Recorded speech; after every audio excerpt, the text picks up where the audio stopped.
আকুল পলাশ পারিজাতের বুকের পরে।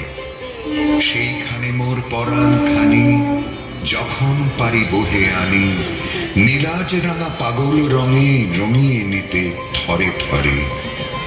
বাহির হলেন ব্যাকুল হাওয়ার উতল পথের চিহ্ন ধরে।